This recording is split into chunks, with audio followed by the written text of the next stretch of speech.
kembali lagi di video saya. Nah, di video kali ini saya akan membahas tentang konsep gender dan keluarga. Bagaimana hubungan gender itu dan keluarga. Nah, seperti yang kita sudah ketahui bahwa gender itu adalah konstruksi sosial dan budaya yang membedakan peran dan tanggung jawab serta perilaku antara laki-laki dan perempuan dalam masyarakat. Nah, gender itu bukan hal yang melekat secara biologis. Beda seperti jenis kelamin. Jenis kelamin merupakan suatu hal yang melekat secara biologis, di mana dia ada sejak kita lahir, seperti orang itu laki-laki atau perempuan. Nah, tapi kalau gender itu bukan suatu hal yang melekat secara biologis, tetapi gender ini ditentukan oleh norma sosial yang berkembang di masyarakat. Nah, jenis kelamin atau seks itu bersifat biologis dan gender tadi bersifat sosial dan budaya. Misalnya laki-laki dianggap untuk kuat dan perempuan dianggap untuk selalu lemah lembut.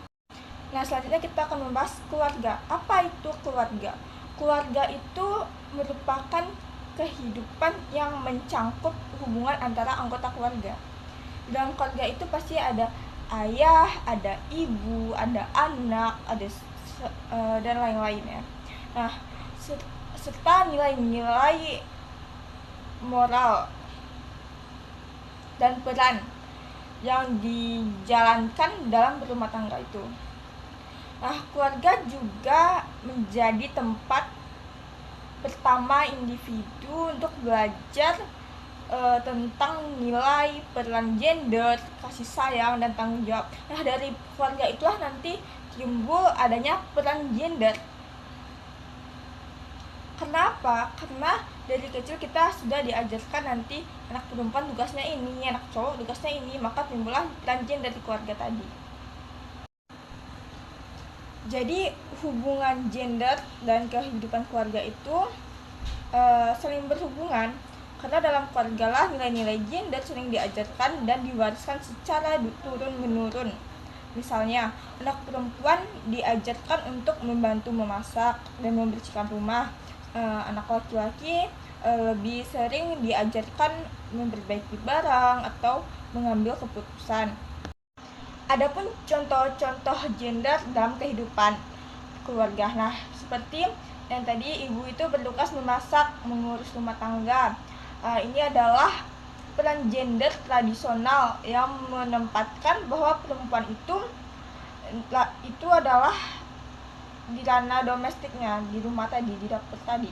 Nah, ayah bekerja mencari nafkah di luar rumah. Peran gender ini mengasosiasikan laki-laki sebagai pencari nafkah utama, sedangkan anak perempuan tidak diizinkan pulang malam karena dianggap tidak sopan. Norma gender tentang kesopanan yang berbeda antara laki-laki dan perempuan. Nah, adapun tugas anak laki-laki itu lebih sering diajarkan untuk memperbaiki barang atau mengambil keputusan tadi. Dia tidak diajarkan untuk memberes rumah, karena orang tua sering beranggapan kalau yang urusan rumah itu untuk anak perempuan dan urusan di luar itu anak laki-laki. Nah, dari situlah terbentuk peran gender. Maka peran gender itu terbentuknya dari keluarga terlebih dahulu, dari lingkungan keluarga, sebelum lanjut ke lingkungan sosial. Karena orang tua itu lebih cenderung memberi kebebasan kepada anak laki-laki dibanding anak perempuan, membuat terbentuknya perlakuan yang berbeda akibat konstruksi gender tadi. Nah, dapat kita simpulkan dari penjelasan saya tadi bahwa peran gender dalam keluarga itu sering kali dibentuk oleh kebiasaan lama yang tidak selalu adil. Seperti ibu harus mengurus rumah tadi dan ayah mencari nafkah. Hal ini bisa menimbulkan ketimpangan. Nah, solusinya keluarga perlu membagi peran secara adil berdasarkan kemampuan, bukan jenis kelamin, dengan saling menghargai dan bekerja sama menciptakan keluarga yang harmonis dan setara. Nah, keluarga yang adil bukan tentang siapa laki-laki ataupun perempuan, tetapi bagaimana tentang kerjasama dan saling menghargai peran masing-masing. Nah, mungkin segitu penjelasan dari saya di video kali ini. Saya akhiri dengan mengucapkan assalamualaikum warahmatullahi wabarakatuh. Bye bye.